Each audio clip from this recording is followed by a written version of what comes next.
nesse episódio de livros, a gente tem uma diferença. A gente trouxe aqui o escritor do livro para fazer a resenha do livro para a gente.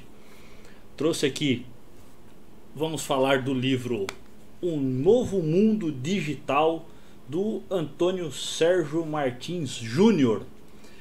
E aí, vou pedir para o Antônio se apresentar aí para o pessoal.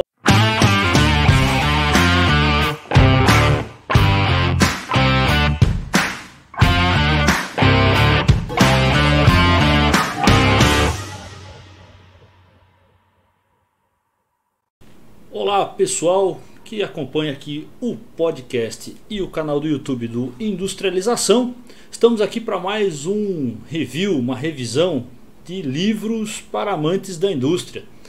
E nesse episódio de livros a gente tem uma diferença.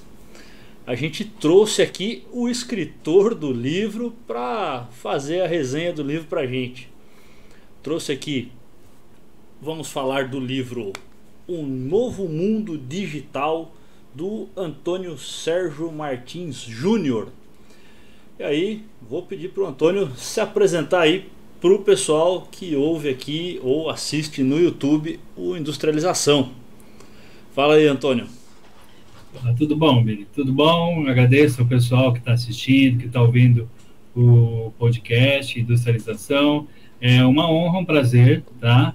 E é isso, vamos aqui conversar sobre o livro, falar sobre industrialização, sobre mercado de trabalho, sobre os impactos do mercado de trabalho, da digitalização, né, do mercado de trabalho.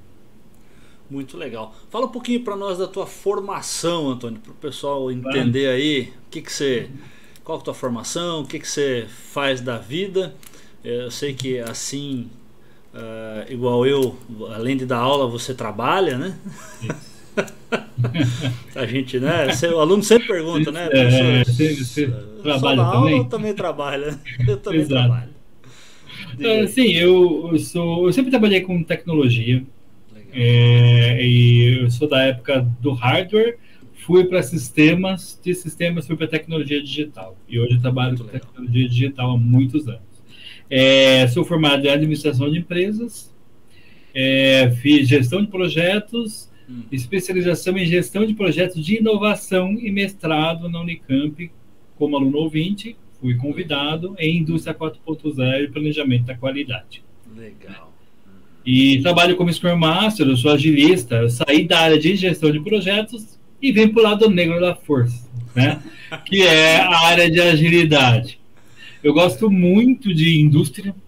Eu até conversando um pouquinho com você, entendo que também tudo é indústria, né?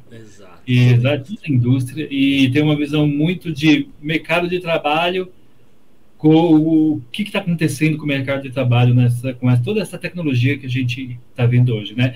E eu criei um curso na FATEC, na FATEC de Itaquera. Eu sempre quis dar aula, dei aulas EAD, né?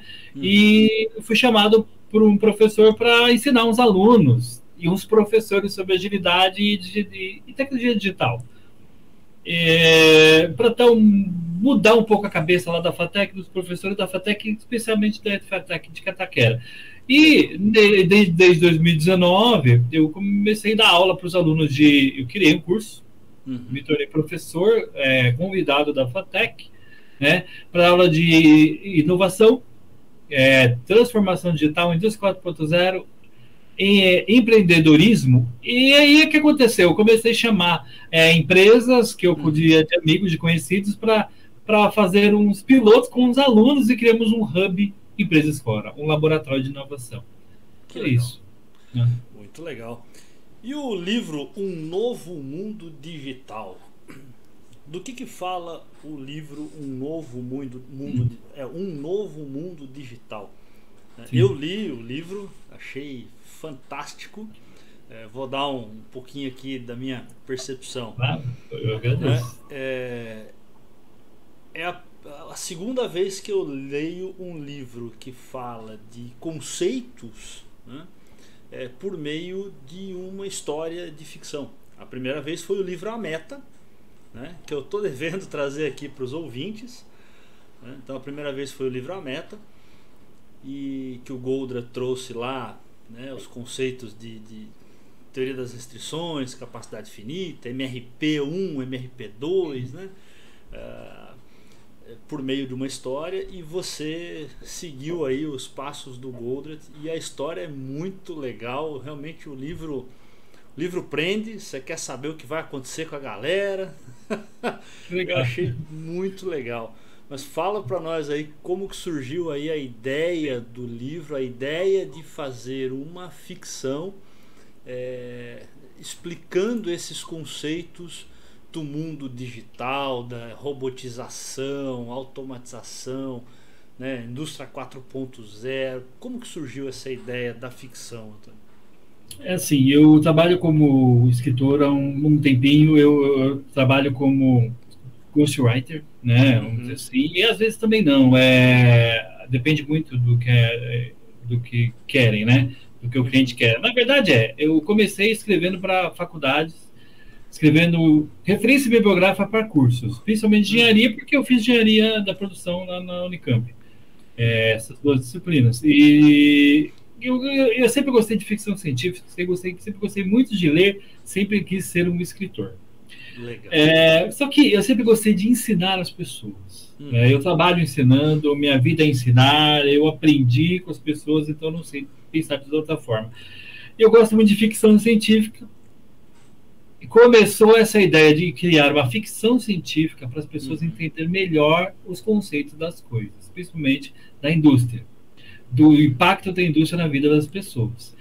E o start foram 2 livros que me deram um start. Foi A Meta, o próprio Meta, e um livro sobre do Carl Sagan, que é o Cosmos. Legal.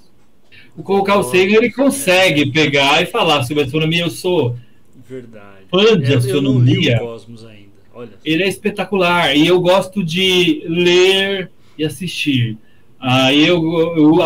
Especialmente do Cosmos, né? E eu acho, da forma que ele fala, ensinando aquilo, falou, eu comecei a colocar isso na minha cabeça, eu não consigo mais, eu gosto muito mais de fazer uma ficção para ensinar as pessoas coisas que as pessoas têm dificuldade de entender. Legal. Foi assim que veio essa ideia do livro. Então eu já estou no meu 2º livro de ficção para ensinar a tecnologia digital e os impactos no mercado de trabalho. É essa a ideia. Né? É isso, com um case real. O livro tem um case real, tá? E eu queria muito saber que as pessoas descobriram que case é esse. Quero mesmo saber. Vamos dar um pouquinho de spoiler, como a gente, né? Agora é alerta para spoilers, né? Mas a gente não conta o final. Não vou contar. É isso aí. A gente não conta o final. Mas ali eu vi que o livro se passa, né?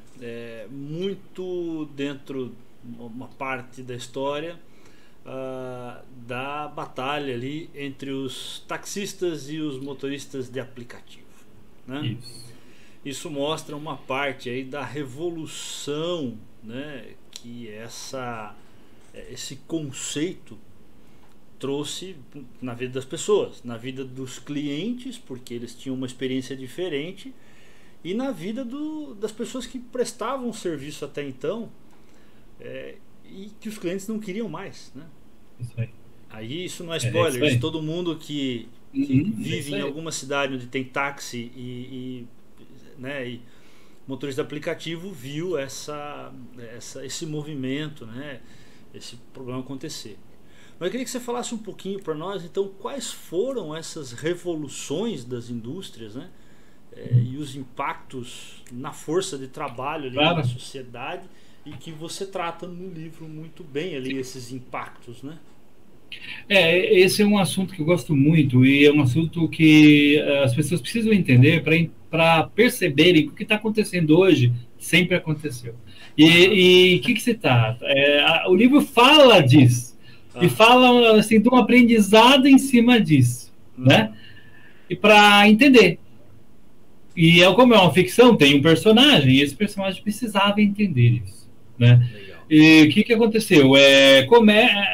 Na verdade, as mudanças aconteceram, por exemplo, quando começou a própria máquina a vapor. Imagina o seguinte, todo o trabalho de industrialização, de comércio, eram feitos com animais de tração animal. Isso. Basicamente, tração animal. Quem era dono de boi e cavalo era um mega empresário, né? Quem trabalhava com sela de cavalo, ou então com qualquer tipo de acessório para puxar uma máquina, para moer alguma coisa, ou uma carroça, ou transportar alguma coisa, era um baita de um profissional, né? De repente veio a máquina a vapor. Só que antes era o quê? O mundo, ele andava um comércio muito lento. Até onde esse tipo de força de trabalho poderia alcançar. De repente apareceu uma máquina que foi colocada, por exemplo, em cima de um trilho, criado um trem que levou a mercadoria e levava muito mais coisas de todo um continente, que era o trem, que era a máquina a vapor. E essa máquina a vapor que foi colocado em máquinas dentro de fábricas que movimentavam ali uma linha de produção, por exemplo. Então, esses empresários, donos dessas vacas, desses bois, de qualquer tipo de animal, e esses trabalhadores que recebiam o seu dinheiro desse tipo de trabalho, ficaram sem emprego. Não é nada diferente do que hoje. Porque eles não sabiam fazer a manutenção das máquinas a vapor, né? Exato. Então eles tiveram que se adaptar. Os empresários, quem não se adaptou também a montar uma fábrica de máquina a vapor, ficou sem trabalho. O mundo sempre foi desse jeito. E essa foi a primeira revolução industrial. Então imagina o impacto no mercado de trabalho. Isso aconteceu na Europa. Na Inglaterra, especialmente. De repente veio o motor a combustão e energia elétrica. A máquina a vapor foi abandonada. Então vieram muitos e muitos milhares de anos com a máquina a vapor, movendo o mundo muito lento ainda, conforme ainda era, com o motor a combustão e o motor elétrico, só que muito mais rápido que cavalo e boi e qualquer outro tipo de tração animal, até humana, muitas vezes, né? Com escravos, né? Sim. Vamos dizer dessa forma, né? No bom sentido dizendo, mas era uma tração humana, era uma tração animal também. E então, de repente, todo mundo que cuidava de máquina a vapor, trem a vapor, que consumia muita energia e criava muito esforço humano para poder colocar aquele combustível para queimar no vapor como carvão, por exemplo, ficaram sem emprego porque vieram os especialistas das máquinas elétricas, do motor a combustão, apareceu o carro, veio o avião, foi aí que a industrialização deu um boom de energia e de aceleração de novos produtos. Por quê? Porque apesar da máquina a vapor levar produtos para muito mais lugares, né, no mundo, o motor a combustão levou a muito mais ainda. Explodiu, né, para o mundo todo. E nas fábricas o motor elétrico acelerou a linha de produção. Veio o Fordismo, veio o Taylorismo, né? E todo mundo veio a especialização de trabalho de fato, né? Com a linha de produção. Então isso foi boom. Veio a Primeira Guerra Mundial, aquilo explodiu porque a guerra trouxe muitos avanços tecnológicos. A Segunda Guerra também explodiu muito mais os avanços tecnológicos. Isso a gente está falando da Segunda Revolução Industrial. Primeiro, a máquina a vapor. Segundo, o motor elétrico e a combustão. Né? E de repente... só que aí, Abílio, teve uma coisa interessante. Até 2011... passou 2000, em 1970, mais ou menos, começou a surgir uma terceira revolução industrial, com a computação. Foi aí que veio surgir a digitalização. Entre 70 até o ano 2000, se solidificou essa terceira revolução industrial e apareceu uma coisa, um produto que mudou a sociedade mundial, mudou a raça humana, que é a internet. Sim. Então teve uma bifurcação. Uhum. Enquanto tinha linha de produção industrializando, se especializando, se modernizando numa linha linear, Uhum. a computação veio numa linha paralela. Uhum. Por quê? Porque as máquinas das fábricas não conversavam diretamente com os sistemas. Precisava ali, e aí, porque eu faço questão de falar isso, porque imagina aqui tinha o engenheiro de produção, que fazia as contas, que olhava o lead time, quando começa um produto para sair do outro lado. Essa pessoa era, por exemplo, muito acionada, matemáticos olhando a linha de produção, estatísticos, e a computação crescendo muito. Em 2000, isso estourou, veio a terceira revolução industrial, que é a era da digital, a era da computação, que a internet explodiu. Já tinha passado a guerra, claro, novos produtos, essa bifurcação, de repente, ela voltou, ela se encontrou. O que aconteceu? As fábricas, ela se juntou com a internet, onde toda e qualquer informação gerada pelas fábricas foram geradas automaticamente para dentro dos sistemas ERP, com a indústria 4.0 em 2011, né, com o Kaiser. Né? Então, o que aconteceu? Na Alemanha. Então, a indústria 4.0 é a quarta revolução industrial, onde tem uma tentativa de colocar a Alemanha ainda no páreo dos Estados Unidos e a China, por exemplo. E o mundo inteiro viu que novos produtos digitais poderiam surgir com fábricas digitais. Sim. Fábricas de produtos digitais. Então, o que aconteceu? Imagina esse engenheiro de produção que fazia a conta de todo o tempo da fábrica ali, os desperdícios das fábricas, um matemático, de repente, o estatístico. Tudo isso foi para o sistema. Tudo isso foi automaticamente para a internet e as fábricas começaram a ser remotas, com menos gente, máquinas automáticas com supervisão do outro lado do mundo. Esse monte de trabalhador real, de novo, sofreu um impacto que eles tiveram que aprender a trabalhar remotamente. Sim, exato. A gente Quem não tem quis... um episódio que fala de indústria 4.0 versus ERP, né, com o Marcelo da PPI, onde ele fala um pouco sobre isso, né, as máquinas conectadas, e aí o próximo passo, a rede 5G. Né? Isso. E tem um ponto interessante, porque imagina, o Brasil ele tem uma dificuldade muito grande para colocar uma rede 5G. Olha só o impacto que acontece. O Brasil sempre foi referência em game, área de game. Os brasileiros sempre foram competidores ferrenhos no mundo game. Só que se o Brasil não tiver 5G, a tendência é o Brasil cair na competição. Então, sabe o que acontece quando você tem um nadador que, ao invés dele nadar e treinar aqui no Brasil, ele vai para a Califórnia? Porque lá é mais competitivo para ele. Vai acontecer isso com a indústria de game brasileira. Vai sair tudo daqui. Por quê? Porque aqui o 5G vai demorar para chegar e toda a indústria de game vai para o 5G. Tá vendo? Então, assim, o ser humano ele precisa olhar e ele tem a necessidade de ver para onde estão indo as tendências que nós chamamos de mega tendências digitais. O que são mega tendências digitais? Aquilo que já existe que pega carona na próxima tecnologia. E no caso é digital. Né? Um exemplo por exemplo, uma tecnologia digital que apareceu que ninguém se dá conta. O cartãozinho do ônibus para passar na roleta. Né? Foi uma tendência digital da época, em 90, que colocaram, né?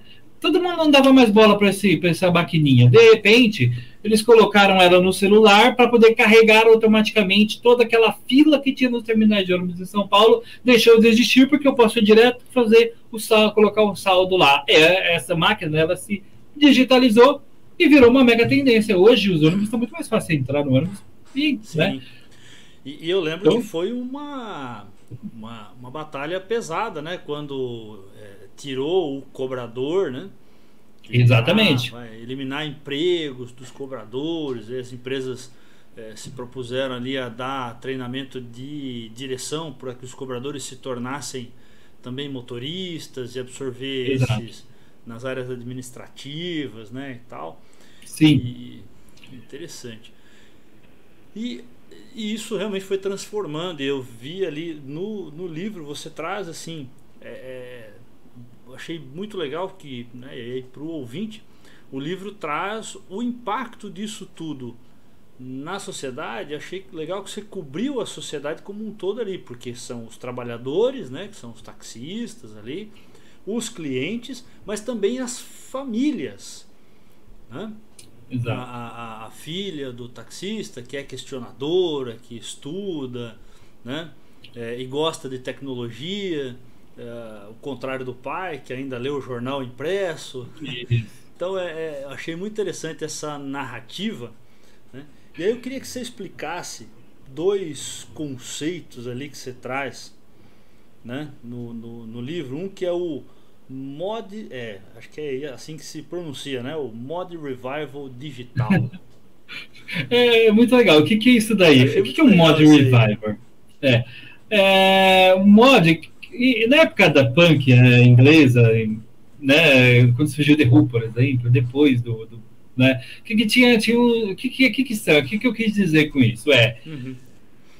Os mods são os modernos que na época do pós-punk inglês e do punk inglês eles surgiram. Só que hoje não adianta você querer colocar na cabeça do jovem que ele tem que viver como antes nós vivíamos, sabe? Enquanto o pai dela aquela pessoa que ainda vê o jornal impresso, no máximo que ele faz é colocar um WhatsApp, né? Que os jovens hoje, eles são diferentes. Então o Mod Revival digital é aquela pessoa que tem uma influência do antigo da família, só que ele é diferente. Então ele passeia nesses dois mundos, porque a família ainda tem aquela coisa do antigo, que ainda não está totalmente digitalizado, mas tem uma pitadinha do digital, que ele hoje está nesse mundo digital. E então, esses filhos são eles que estão digitalizando as famílias. Sim. Eles estão puxando os pais. É aquele neto que fica, calma, vamos usar o aplicativo do banco, não precisa ir lá no banco. Pai, para que, igual a moça lá, né, no livro, pai, para que você está assinando o jornal se você pode assinar ele digitalmente? Então, o Mod Revival... Isso, ganha desconto. Eu não quero desconto. E é assim mesmo. As pessoas preferem não ter desconto para ainda continuar com aquilo que é antigo. Então o Mod Revival digital é a pessoa que tem uma influência da família antiga, que é dos mods da época antiga, né? Só que ele é digital. E ele consegue andar nos dois mundos, né? Por quê? Porque a gente não consegue ser só digital, a gente não é totalmente digital ainda. Então, sim, a maioria das pessoas tem uma dificuldade muito grande de andar naqueles dois mundos, né? Sim. Esse é o primeiro ponto. E você fez uma outra pergunta para mim também ainda.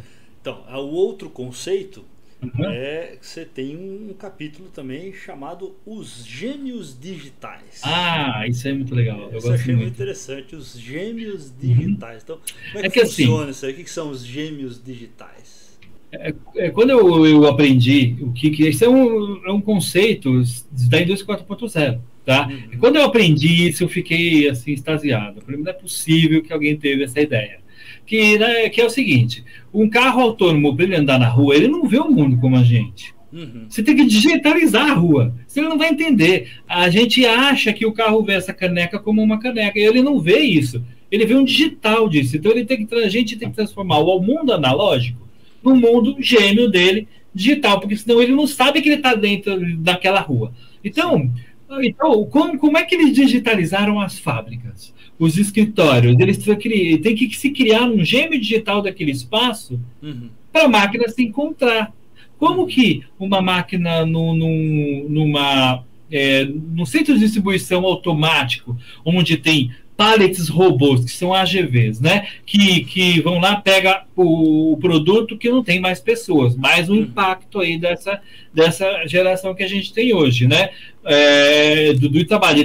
Até um tempo atrás estariam ali um monte de trabalhador subindo, pegando, se machucando, entrando de licença, né? Indo no banheiro, eles têm turnos, máquina não tem turno. Então, como que ela vê o espaço e é capaz de desviar, subir, pegar? Ela cria um gêmeo digital daquele espaço. Então, eu tive uma ideia seguinte, talvez eu não quero dar um spoiler, mas para um robô viver do nosso lado, eu vou ter que criar um gêmeo digital. Um mundo gêmeo digital. Porque senão, ele não vai conseguir andar no meio da rua. Né? Essa é a ideia. E esse é um conceito da indústria 4.0, né? Para você ter um modelo de trabalho totalmente digital, autônomo. Criar um mundo, o gêmeo digital dele, daquele mundo. É isso. Muito legal. E assim, você falou do AGV. O AGV é um negócio interessante, né? Porque o AGV, ele praticamente é a jornada completa, ou mais completa, que a gente vive talvez hoje, daquilo que você abordou no livro, que são os motoristas de aplicativo, né? Porque lá no armazém, né, para quem conhece um pouquinho de armazém, você falou, no começo era um monte de trabalhador separando coisa, procurando produto e tal. Aí veio o primeiro nível de automação, que eram os relatórios, né? As ondas de separação, que eram pessoas que eram os relatórios para o cara buscar. Aí daqui a pouco o cara falou assim, tá, mas pô, se já faz o relatório, por que ele não coloca no relatório numa ordem que eu pego o mais leve primeiro, ou o mais perto primeiro, ou mais longe primeiro, cada armazém tem uma lógica, e aí você monta a onda, né, naquela lógica melhor para o armazém. Aí daqui a pouco você falou assim, então tá bom, né? Aí eu tenho agora uma paletizadora, um carrinho automático, elétrico, semi-automático, mas ainda operado por uma pessoa, né? E aí já na tela do carrinho aquela sequência que ele tem que fazer o trabalho. E o trabalho da pessoa foi ficando cada vez mais fácil e mais seguro, até o dia que veio o AGV e tirou o trabalho dele, né? Exatamente. Mas isso que você falou é muito legal da jornada, viu, Billy? Isso que você fala, essa sacada sua é muito boa, porque nós tivemos, o livro ele trata isso como uma transação. O que é a transação? É o esforço de alguém fazer alguma coisa. Tem uma jornada. Então, no caso do motorista de aplicativo, como é que você fazia para pegar um táxi? Pelo menos aqui da minha casa, eu tinha que ir até a avenida lá embaixo num ponto de táxi, rezando para que tenha um táxi lá. Senão eu tinha que esperar esse táxi passar, só que não tem muito táxi para todo mundo. Eles sempre estão andando, eu tenho que esperar ele chegar. Ou eu ficava de olho na rua para ver se aparecia um. Detalhe, né? O local, como você descreve no livro, não era muito adequado. Nunca é adequado. Isso. Então eu vou te falar do caso aí. No caso do livro, o que é? É um ponto de táxi apenas com um telhado em cima. Chovendo, molha a pessoa. E faz fila, né, de pessoas querendo táxi. Então, o que mexeu que a tecnologia impactou nesse ponto positivamente? E tem pontos positivos da tecnologia. Então, essa tecnologia de motorista por aplicativo e delivery por aplicativo veio facilitar a nossa vida. Eu não preciso mais ir atrás do táxi, ele vem até a porta da minha casa. Eu não preciso mais ir comprar a comida, ela vem até a minha casa. Eu não preciso ir comprar uma mercadoria, ela vem até a minha casa. Então, tornou a vida da gente mais fácil. E também criou uma classe de empresários que nunca houve. Por exemplo, um analista de sistemas se tornou um motorista de aplicativo. É lógico, ele estava desempregado, muita gente preferia ser analista de sistema, mas foi uma saída muito boa para uma pessoa que estava desempregada. Porque lá na fábrica dele, ele foi mandado embora por causa da AGV. Só que ele se tornou um motorista de aplicativo aqui. E resolveu esse problema dele. E ele começou a criar estratégias. Como que eu faço para ganhar mais dinheiro com a minha corrida? Então, assim, o que acontece? O livro mostra a capacidade das pessoas, da sociedade, em se adaptar com essas mudanças. Mudanças trazidas pela tecnologia. Então, por que eu falo dessa jornada de toda a transformação da indústria? Para mostrar que isso sempre ocorreu. Não é coisa de agora. Não adianta reclamar, porque isso vai continuar acontecendo. Vai continuar acontecendo, né? Exato. Né? Então o livro, desde 2014, ele começou a ser escrito, contando todas essas coisas, né?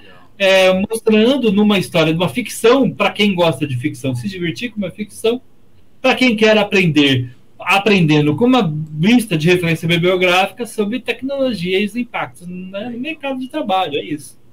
E no livro, né, tem a questão do GM digital, tem a questão dos robôs, né, das automações. Quais são mais ou menos ali hoje os tipos? Porque tem vários tipos de robôs, né? Robôs físicos, robôs que não são físicos, né? Quais são os tipos de robôs que funcionam hoje e têm impacto aí na nossa vida? Por exemplo, eu já vou dar de cara. Eu trabalhei numa empresa muito grande de telecomunicações e eu cuidei de um projeto chamado Atendimento Cognitivo. Atendimento? Quando eu fui ler, o que eu fui ler? Eu levei um susto. E eu falo disso no livro. O que é? É nada mais nada menos. Sabe que aquela primeira ligação que você faz para uma empresa, quem primeiro te atende, foi para o WhatsApp. Foi para o aplicativo de mensagem instantânea. Sim, verdade. Então o que aconteceu? Esse primeiro grupo de pessoas foram mandadas embora e qual robô? O robô software fez o papel dele ali. De repente, me chamaram para fazer contabilidade cognitiva. Eu falei, meu Deus, vai acontecer a mesma coisa com o primeiro escalão de contabilidade da empresa, que vai ser um aplicativo. Quando a pessoa entra lá e busca a fatura dele, ali, na verdade, é um robô em forma de software que conversa com o usuário, por isso que ele é robô. Né? Então, esse é um tipo de robô. Tem outro tipo de robô, por exemplo, num totem, quando você busca informação num shopping, ele dá informação para você. Tem o robô, esse robô que a gente vê mais com cara de robô, que é mecânico, né? Poxa, tem a sua televisão digital, que é capaz de te responder algumas coisas. São tipos de robô. Então, tudo aquilo que pensa e processa a sua resposta e responde para você. Né? E ela tem um contato com você diretamente. Então, tem em termos de softwares, aplicativos, aplicações, robôs, o carro, quando ele avisa que tem um cara que vai estar chegando muito perto de você. Né? Então, são tipos de robôs que a gente já está acostumado e não se tocou ainda. Né? E a gente fala, nossa, o mundo vai virar um mundo cheio de robôs. O mundo já tem robôs há muito tempo. Já, verdade. E a gente quer muitas vezes esses robôs, né? Com certeza. E aí eu queria pegar um gancho nessa questão dos robôs, porque os robôs, e não só os robôs, né, mas a indústria 4.0 como um todo, a gente falou aqui dos impactos que ela gera muitas vezes na perda de alguns tipos de empregos, né? E mudança na sociedade como um todo, mas ela também tem grandes oportunidades, ela gera toda a automação, toda a inovação, né? Ela gera grandes oportunidades. Com certeza. Eu sempre li ali, mas para cada trabalho braçal que se tira, se cria um trabalho intelectual, para cada trabalho, cria trabalhos menos arriscados, né? Elimina aí riscos de dano à pessoa, né? Dano físico, né? Então fala um pouquinho pra gente dessas oportunidades que até é explorado um pouquinho ali no livro ali, mas às vezes, assim como aconteceu na história do livro, a gente precisa quebrar a cabeça, né, para encontrar essas oportunidades, né? Não é muito simples, a gente precisa estar preparado para isso. Sim. Né? É por isso que é interessante isso aí, é por isso que o Modular Revival Digital é aquela pessoa que pega elementos do passado e se adapta, e ele faz isso estudando novas tendências, ele tem que se qualificar.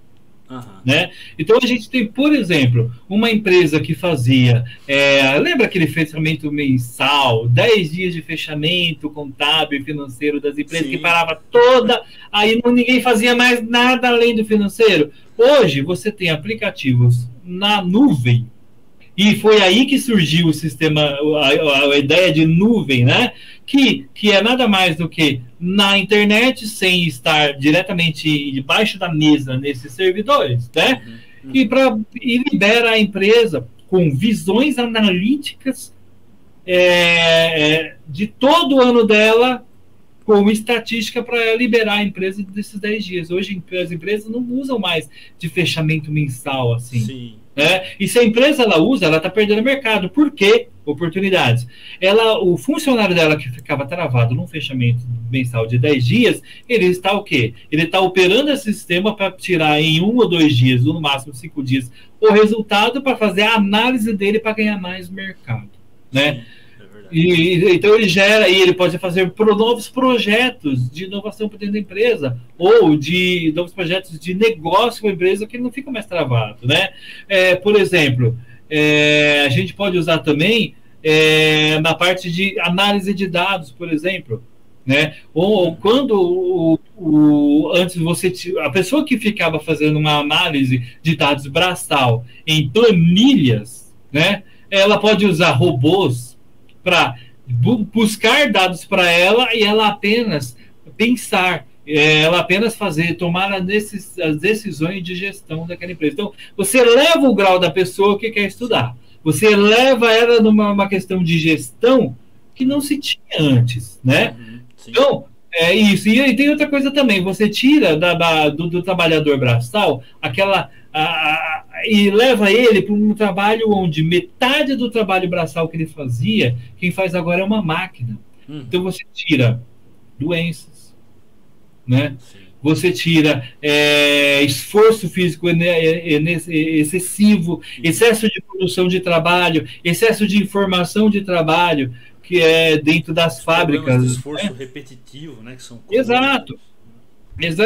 Então, e tem muita empresa que está estudando a natureza, os animais, a forma que a natureza age para levar a tecnologia para dentro da fábrica, por exemplo, ou dos escritórios, para poder melhorar o ambiente de trabalho. Por exemplo, eles descobriram um tempo atrás que um animal, um gorila, ele coloca o peso, por causa da anatomia dele, do braço dele, ele consegue levar mais peso. Criaram um braço mecânico com a anatomia de um animal que ele ajuda a pessoa a carregar com mais facilidade, mais peso do que antes. Então isso melhorou a vida da pessoa, né? Então, e na parte da gestão, por exemplo, você consegue dar mais outro tipo de oportunidade de conhecimento para uma pessoa que não tinha antes, né? Ela ia ser obrigada a fazer aquilo a vida inteira, a vida toda, tá? Então o mundo está mudando, a gente precisa entender que nós precisamos estudar essas novas tendências de tecnologia que vai ajudar a nossa vida, né? É igual o caso do ChatGPT hoje, que todo mundo fala dele, né? Tem muita gente condenando, só que agora descobriram que se você unir o que ele traz para você, você consegue usufruir desse benefício que ele pode te dar de informação, né? Então basta você se adequar. Ele vai eliminar completamente, né? Ele vai eliminar aquele primeiro nível que você falou, né? E dá uma praticidade, vai oferecer ali mais produtividade para aquela pessoa que está preparada para usar aquilo de uma forma boa, né? Outro dia o pessoal falou, mas aí agora não precisa mais escrever artigo, é só colocar no ChatGPT. Eu falei, não, porque o ChatGPT ele vai buscar de publicações já feitas. Então, se você fizer um artigo pelo ChatGPT, você vai cair em plágio. Vai fazer um plágio, exatamente. Você vai cair em plágio, né? Então não tem como. Você tem que saber usá-lo. Ele vai te ajudar, ele vai diminuir pela metade o trabalho de texto. Exatamente. Né? E trabalho de pesquisa. Ele não cria, ele busca o que já tem. Né? Exatamente. Mas ele te ajuda na pesquisa. Né? Ajuda. Você falou do fechamento contábil. Eu trabalho um pouco ali trabalhei, agora não estou fazendo mais muito isso, mas trabalhei bastante tempo com consultoria em custos, né? Gestão de custos, fechamento de custos. E aí, lá atrás o pessoal levava esses 10 dias para fechar custos, e aí eu tinha um cliente grande, uma empresa grande, e a gente foi fazendo um trabalho, foi alguns anos assim, refinando processos, e não só o processo de fechamento, refinando processos ao longo de toda a cadeia da empresa ali, para permitir que o fechamento fosse mais rápido, né? Eliminando erros, melhorando qualidade de informação, melhorando velocidade de informação e tal. E aí a gente, de 10 dias, a gente foi reduzindo, 9, até que a gente chegou em 1 dia de fechamento. Né? O fechamento começava ali no meio da tarde do primeiro dia útil, estava fechado, né? Tava com custo fechado. E aí falamos, pô, beleza, agora acabou a jornada, né?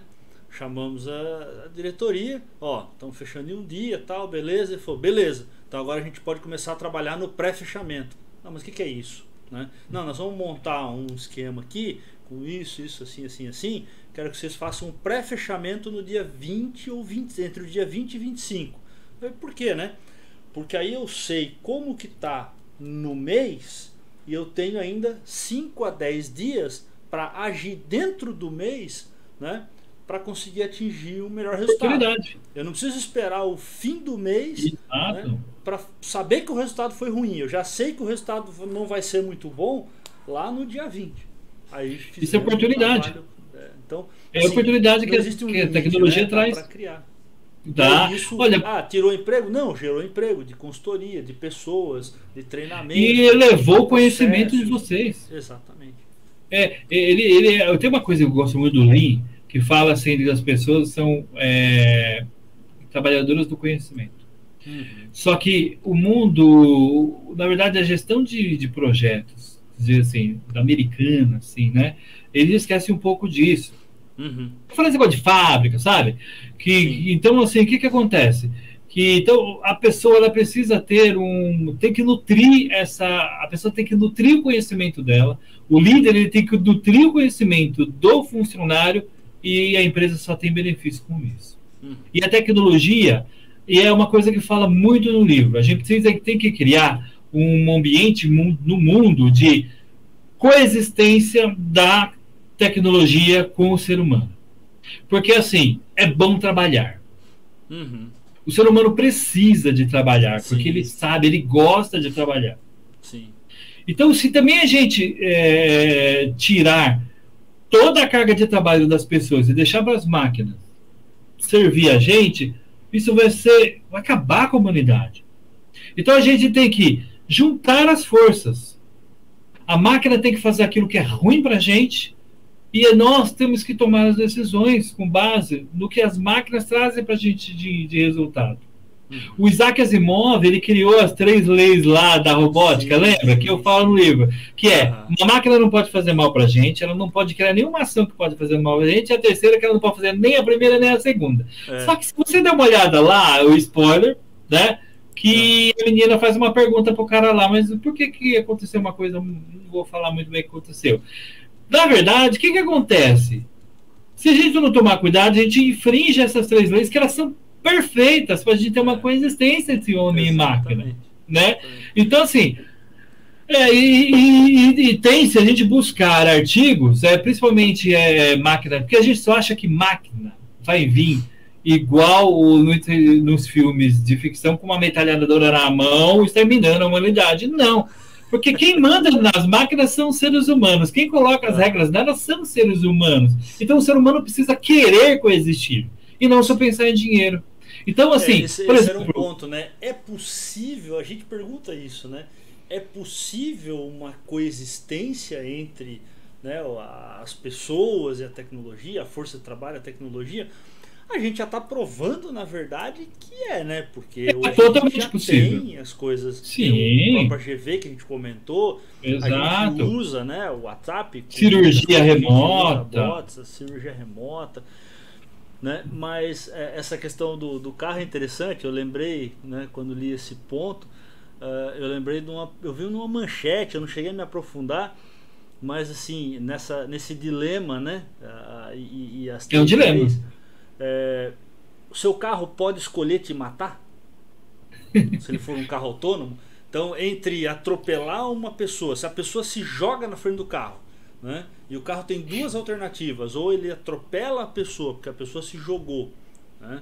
Ou ele joga você contra um poste e você vai morrer, né? Porque se o carro estiver sozinho, se o carro estiver vazio, beleza, ele pode se jogar contra o poste e não morreu ninguém. mas se tiver uma pessoa dentro do carro, é a pessoa que está dentro, que pode ser o dono, né? Ou a pessoa que está fora do carro. Exato. É um dilema não resolvido ainda, né? Não, mas também se você for ver bem, é o mesmo dilema que nós temos. Porque nesse ponto, a gente, nesse exemplo que falou, o carro é igualzinho o motorista humano. Exato. Se ele vai ter que fazer essa escolha, até o motorista humano ele vai ter que fazer. Eu cuido da minha família ou mato a pessoa que está aqui na minha frente? É a mesma coisa, né? Exato. E aí, vamos lá, se a gente olhar para as 3 leis do Asimov, que é um dos meus autores mais que eu gosto mais, né? Também, mas é a mesma coisa. Cara, eu mato esse aqui ou eu mato esse daqui? Ele vai entrar em loop. É a mesma coisa. O ser humano fala, e aí, o que eu faço agora? Ele toma uma decisão. É claro que as pessoas, de cara, vai querer cuidar da família. E vai matar o outro. Sabe o que uma máquina vai fazer? E aí vem talvez ela faça uma egoísta, estatística. Né? E aí uma coisa que trata do livro, que realmente uma máquina tem uma capacidade muito maior de gerar dados e fazer contas e trazer informações do que um ser humano. Por isso que ela está ganhando mercado de trabalho. Então, talvez uma máquina dessa, ela vai ter que fazer uma estatística, vai ver onde está o maior risco e vai tomar a decisão dela mais acertada. E nós vamos pela emoção. Sim. Pô, eu vou cuidar da minha família. Sim. Né? E aí vão falar mal da máquina. Sempre vão falar mal da máquina. Mas é a mesma escolha do ser humano, né? Então, é o caso do HAL 9000 lá no livro do Arthur Clarke, né? Ele tinha que acabar com a missão, terminar a missão dele, porque colocaram uma cláusula lá, faça de tudo para terminar a sua missão. Isso. Ele fez uma análise estatística e falou, para acabar com a missão eu tenho que dar fim nos astronautas. Então, assim, o culpado de uma máquina é ou o mau funcionamento dela, ou o ser humano que forçou a barra com aquela máquina. Sim, né? sim. Então, assim, é possível sim uma coexistência. Né? Tem até eu até falo no livro, tem um autor, eu não vou lembrar o nome dele agora, que ele fala o seguinte, que nós estamos acostumados com esse mundo do carteira assinada. Né? E toda a base de benefício das pessoas está embaixo do que você ter uma carteira assinada. Sim. Quem não tem carteira assinada, ela vai ter que se virar para ter um convênio médico, por exemplo. Né? Se você tira o trabalho das pessoas, você vai ter todo mundo precisando de uma assistência do governo. Sim. Então o governo vai ter que tomar uma decisão. Ela vai cuidar de todo mundo? Porque se ele tirar se deixar todo mundo tirar os empregos, quem é que vai dar assistência médica para todo mundo? Exato. Quem vai dar o salário para as famílias? Quem que vai cuidar da cabeça daquela pessoa que não trabalha mais, que faz bem para a cabeça trabalhar? Então, além de ser possível uma coexistência, é necessário uma coexistência. É muito necessário uma coexistência.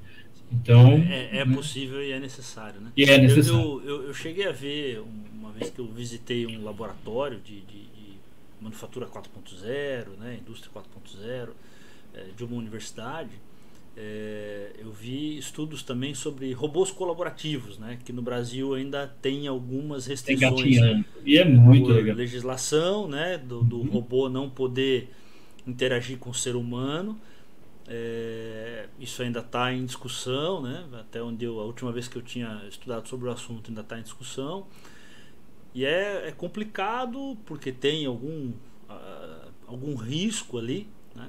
Mas de uma certa forma o robô ajuda muito o ser humano, principalmente na questão de esforço, né? Na questão de riscos ali, de saúde ocupacional, de esforço excessivo, repetitivo, né?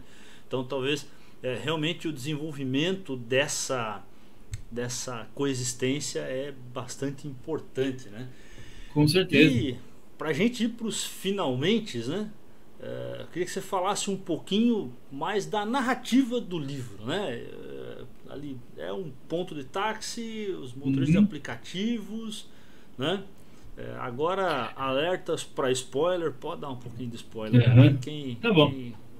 Esse livro, ele surgiu da minha observação, quanto estudante e quanto profissional da área de tecnologia no mundo que estava mudando tecnologicamente. Eu estava do lado, eu ficava esperando minha esposa num ponto de táxi e via a entrada dos motoristas aplicativos e de motoristas delivery. E isso começou a me dar um alerta que está mudando alguma coisa. Então, eu resolvi falar sobre isso. E fui juntando algumas coisas da indústria 4.0 com o decorrer dos anos. E vi que tudo se encaixava e tudo estava se transformando. E então a narrativa era uma moça, uma menina, que está estudando, quer estudar tecnologia, ela é uma mod revival digital, quer dizer, aquela pessoa que tem uma referência do passado, mas ela passeia entre aquilo que ela aprendeu da vida e teve de carga do passado, música, programas, né? Tudo que de bom que a gente gosta do passado, com essa nova tecnologia de hoje. Ela passeava entre os dois mundos. Né? Só que aí o livro fala muito de redes sociais, né? Então ele fala também, por quê?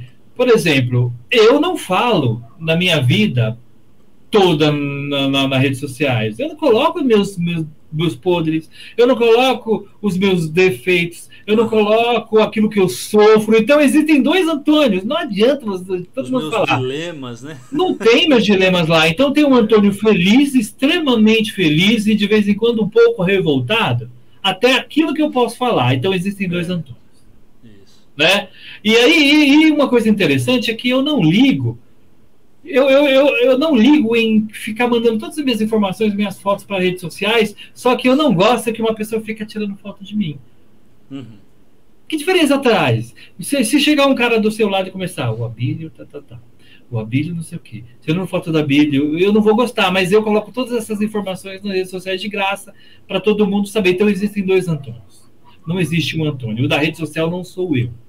Não são as pessoas. Então qual é a narrativa? É uma menina que vê uma dificuldade de uma família, que o pai está perdendo o emprego porque ele é um motorista de táxi, chegou uma tecnologia que substituiu o trabalho do pai dela. E ela olhou para o lado, a amiguinha dela, que a mãe dela era uma dona de um restaurante, estava perdendo dinheiro porque existia um monte de outro restaurante que estava entregando por delivery. E ela tinha o quê? Um prato feito aqui no bairro da Freguesia do Ó. E então ela tinha que se adequar.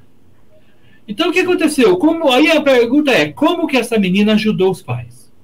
Como que a amiga ajudou os pais? Como ela influenciou a amiga a ajudar o pai dessa amiga? E quando ela começou a descobrir, ela descobriu um mundo digital. E ela, para entender esse mundo digital, ela precisou entender toda essa jornada da indústria nas suas revoluções industriais para poder entender. E ela foi para a faculdade, encontrou um professor que explicou tudo para ela e a cabeça dela mudou de uma vez por todas. Sim. E ela viu que tinha um mundo digital e ela participa. Aí a trama não se passa ali só na narrativa do ponto de táxi. Se passa também quando ela descobriu que ela não estava só na vida dela. E ela... Por que ela queria ir para a faculdade? Para poder entender como que ela poderia fazer para poder ajudar a família. E ela descobriu um mundo muito mais avançado de tecnologia do que o próprio celular dela e o streaming. Que era o mundo da robótica, o mundo dos robôs em diversos formatos, igual a gente conversou aqui, que além de estar tirando o mercado do pai dela, a força está tirando do mundo todo. Então, na narrativa do livro, é uma história em paralelo, né, que esbarra uma na outra, que mostra que uma empresa tinha uma estratégia de robotização do mercado de trabalho em lucro próprio, né, para poder ganhar o mercado mundial. E no livro tem ali uma guerra, tudo aconteceu porque o mundo estava fragilizado economicamente, por guerras, né? As cidades igual São Paulo começaram a se evoluir como big cities, o mundo começou a se digitalizar e a força de trabalho humana começou a cair. Então era necessário uma pessoa que viesse falar sobre coexistência de trabalho humano e trabalho do robô. que pode ter uma coexistência. E o paralelo começa a se encontrar no final, na verdade, para fazer essas perguntas. É possível a coexistência? Né? Que tecnologia é essa que está mudando? Chegar na solução, né? Como chegar numa solução? Precisa, por quê? Temos que nos preocupar com isso. Né? Então, assim, é uma história com um livro com duas histórias em paralelo, a da vida da menina, com a descoberta que ela fez, que tem a ver com o gêmeo digital dela, né? E com como que ela fez para ajudar o pai. Se a gente for ver bem, vamos lá, tá bom, por que o ponto de táxi não coloca também um aplicativo lá? Eu dei esse exemplo ali. Aconteceu nesse ponto de táxi, deu certo? Lê o livro para ver. Sim. É simples assim, né? Então, assim, mostra também que o ser humano ele tem uma capacidade de atuação no mercado. Por isso que ele precisa da tecnologia. Sim. E assim, a partir da hora que aparecem mais coisas no mundo, que a tendência de consumo é maior, o ser humano passa a não dar conta de oferecer tudo isso sozinho para a humanidade. Legal. Por isso precisa de uma tecnologia mais avançada do que ele. Sim. Esse é um ponto interessante, né? Chega num ponto, a população cresceu muito, né? E aí, pelo método tradicional, né, você não consegue atender todo mundo. A gente falou aqui no Industrialização da indústria de alimentos, né? Exato. Que hoje, se a gente não tivesse a tecnologia, né, mecanização, automatização que a gente tem na indústria de alimentos, né, a gente não conseguiria alimentar 8 bilhões de pessoas. Exatamente. A gente ainda tem fome no mundo por problemas políticos, mas a indústria já é capaz de alimentar o mundo todo. É capaz. Mas só é capaz por essa tecnologia. Né? Exato. Isso é muito interessante. Isso aí você conseguiu extrapolar ali para essa questão dos aplicativos. E se a gente for, né, para outras coisas também, né? A gente não teria telefone para todo mundo, não teria computadores para todo mundo, não teria a moradia para todo mundo. Hoje se constrói moradia numa velocidade muito maior, né? Então isso é muito legal, gostei demais. O livro recomendo, né? Obrigado. Recomendo. E lá no nosso blog o Ale vai colocar uma forma aí para a gente sortear um exemplar do livro aí para os nossos ouvintes. Então quem está ouvindo o episódio vai lá no blog do Industrialização, tem o link para o blog, está na descrição do vídeo no YouTube ou do episódio no Spotify, né? E aí lá no blog vão ter as orientações aí para o sorteio do livro. E Antônio, como que o pessoal faz para encontrar o livro, comprar o livro e para te encontrar também? Exato. Olha, para me encontrar o livro, ele foi publicado pela editora Apris, com 2 P's, Apris, P-P-I-S, A-P-P-I-S, A-P-P-I-R-I-S, Apris, né? Ele tem essa cara aqui, né? Legal. Um Novo Mundo Digital, tá? Antônio Sérgio Martins Júnior. Procura lá. Um Novo Mundo Digital, editora Apris, com 2 P's. E vai encontrar o livro. Também pode me encontrar no www.agilativo.com. É um meu blog, nada mais que meu blog, e tem lá publicações, procura Agilativo. E você chega no livro. Você clica, cai na editora, né? Procura pela editora, tá aí nos outros livros, mas o mercado de livro demora para chegar, ainda mais para editor assim, menores, escritores menores, né? Então é mais fácil encontrar lá, tá? E assim, entre em contato peço para as pessoas entrar em contato com você, tá? E vocês passaram o contato delas para mim, porque tem algumas informações que eu vou pedir para editora mandar o livro diretamente para ela, tá? Beleza. Ok? Tem algumas informações necessárias que eu não vou pedir para a pessoa sair colocando na internet, né? O dado da pessoa. Então, assim, o interessante é você pegar o dado, passa para mim quem é essa pessoa que ganhou, e eu entro em contato com ela e pego a informação dela. Eu não vou falar que que dado que é mais fácil falar com vocês, mas tudo, Legal. né, só para preservar a pessoa, tá? E eu também, eu estava querendo fazer outra coisa. Eu quero dar um livro físico pela editora e também mandar um e-book. Posso mandar um e-book também, tá? Então pega duas pessoas, tá? Então vamos sortear duas pessoas aí, uma para ganhar um físico e um e-book. E outra para ganhar um e-book aí, novo mundo digital. Isso. E aí, para encontrar o Antônio no site www.agilativo.com e também o livro pode ir lá, editora Apres, Um Novo Mundo Digital, e procura Antônio Sérgio Martins Júnior, né? Esse livro, ele também, o público dele é jovens que estão estudando, tá?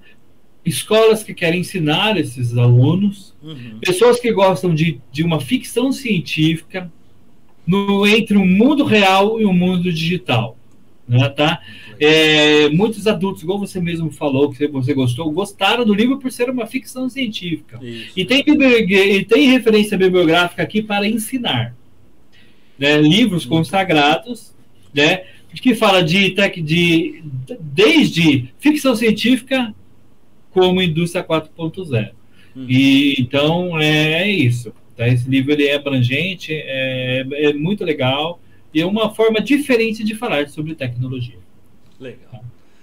Show de bola, Antônio, muito obrigado. Eu que agradeço pelo teu tempo, gostei por demais. ter trazido aí, né, para o pessoal aqui um pouco do seu livro, os assuntos que ele trata, né?